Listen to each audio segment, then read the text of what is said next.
Hello and welcome to the Teach Mindfulness podcast. My name is Shamash Aladina and today we're going to be exploring the idea of the observing self. So I've been talking to you about the different skills that make up mindfulness. And the third skill, according to ACT researchers and probably hundreds of papers now, is developing this side of us, our observing self. Now there's different names for this. You can call it your observing self, your transcendent self. More complicated names for it is self in context and even perspective taking self. And the idea is that this is about developing that part of you that is the observer or witness of your experiences. Developing this element of mindfulness is particularly powerful when you want to cultivate acceptance. Let's say if you've got a difficult sensation in your body, a difficult emotion that you're experiencing. Knowing that you're the observer of that rather than it being completely fused with you and infused with you and it is who you are, it gives you some freedom and some space and some what we call psychological flexibility, so you're not so caught up in it. And the easiest way of developing the observer self or observing self part of ourselves is simply to do different types of mindful meditations.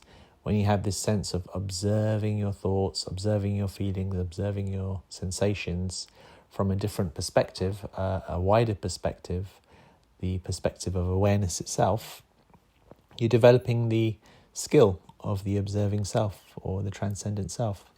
Now, this kind of links in quite nicely with spiritual traditions. So although this has been discovered through very much hardcore research, this is something that has been shared in various religious and spiritual traditions over the years, but it doesn't require any kind of belief at all. It's our common experience, like the fact that we can observe our thoughts means there's a part of us that's observing it. And this sense of being conscious and observing our thoughts, feelings and sensations, being part of this observer perspective, the other nice thing about it is that it creates this sense of connection with others. So you could, if you wanted to, just think of yourself as awareness or consciousness, and then remember when you're meditating with others or interacting with others that just like you're cultivating consciousness, so are they. They too are cultivating consciousness, and so there's some connection between the two of you. So that's one way of doing it. Another way of teaching about the observing self and developing that skill is to do a simple exercise where you say, notice the colours around you and notice that there's a part of you that's observing that. Notice the sounds around you. Notice there's a part of you that's listening to that. Noticing your body and noticing there's a part of you that's observing the body. And through this process, you can go through all the different senses and go through your thoughts and feelings. And as you guide people in this, you can remind them that there's a part of them that's observing it all. And through this kind of guidance, these kind of reflections and meditations, you develop the observing self perspective.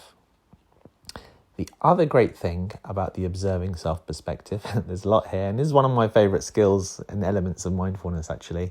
Even if you read something like Eckhart Tolle's Power of Now, he kind of talks about it too. And as I said, lots of different traditions and spiritual beliefs can sometimes link to this.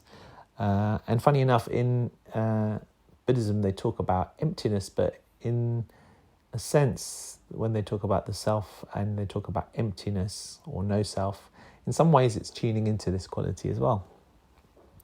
The other great thing about this quality is that it's a great way to cultivate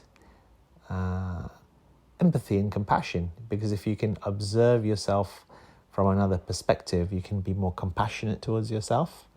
And you can also cultivate compassion towards others because you can have the skill of putting yourself in another person's situation and you can sense how they may be feeling when they're going through a certain challenge or when you're communicating with someone. So as you can sense, I've very quickly given you some ideas about how rich this skill is. And it's rarely talked about in an explicit way in mindfulness classes. And I'm hoping through this and through other actual research, mindfulness teachers start to talk about it a little bit more. It's a powerful part of mindfulness, and it's an important skill to develop. And so we can actually do it explicitly and share it with our students. So this is developing the observer self skill. Thank you very much for listening. If you want to find out more, check out our websites and stuff. My website is shamashaladina.com. Thanks for listening, and I look forward to sharing more in the next episode.